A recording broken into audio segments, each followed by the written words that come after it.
आकाशवाणी नागपूर. रेवती जोशी आपल्याला ठळक बातम्या देत आहे.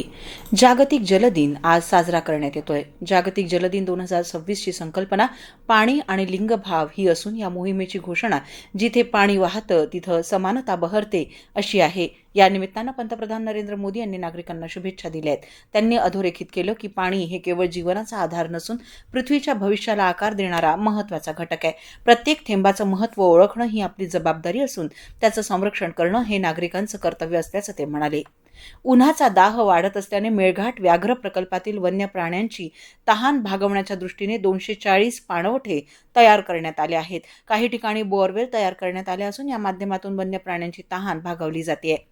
शिवसेना प्रमुख बाळासाहेब ठाकरे यांच्या जन्मशताब्दी वर्षानिमित्त स्थानिक लोकाधिकार समितीकडून युवकांसाठी आयात निर्यात लॉजिस्टिक्स प्रशिक्षण अभ्यासक्रमाला मुंबईत सुरुवात झाली.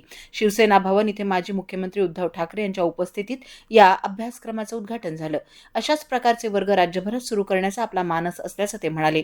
6 आठवड्यांच्या या प्रशिक्षणात लॉजिस्टिक्स आणि उद्योग क्षेत्रातील तज्ज्ञांकडून विद्यार्थ्यांना मार्गदर्शन केलं जाईल. तसंच प्रात्यक्षिकांची संधीही उपलब्ध करून दिली जाणार आहे. भोंदू ज्योतिषी अशोक खरात याची काल नाशिक पोलिसांच्या विशेष पथकानं 2 तास कसून चौकशी केली.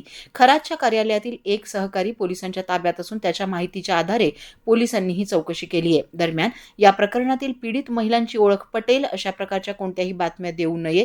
अशा प्रकारची बातमी दिल्यास संबंधितांना दंड आणि 2 वर्ष कारावास होऊ शकतो असं विशेष तपास पथकाच्या निवेदनात म्हटलंय. व्यावसायिक ग्राहकांना उद्यापासून आणखी 20% एलपीजी देण्याची तयारी केंद्र सरकारनं दाखवली आहे. त्यामुळे राज्यांना त्यांच्या मासिक सरासरीच्या एकूण 50% एलपीजी मिळेल. खासगी उपाहारगृह, ढाबे, हॉटेल्स, कंपन्यांमधली उपाहारगृह, राज्य सरकारं आणि स्थानिक स्वराज्य संस्थांद्वारे चालवली जाणारी भोजनगृह, अन्न प्रक्रिया आणि डेअरी उद्योगाला व्यावसायिक एलपीजी देताना प्राधान्य दिलं जाणार आहे.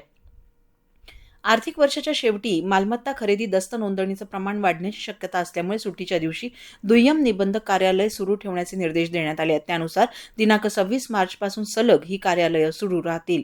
पश्चिम आशियात सातत्यानं वाढत असलेल्या तणावाच्या पार्श्वभूमीवर 22 देशांनी हॉर्मुझ सामुद्रधुनी संदर्भात संयुक्त निवेदन जारी केलं. या निवेदनात हॉर्मुझ परिसरात इराणकडून अलीकडे करण्यात आलेल्या हालचालींवर आक्षेप नोंदवण्यात आलाय. याबरोबरच हे ठळक बातमीपत्र संपलं.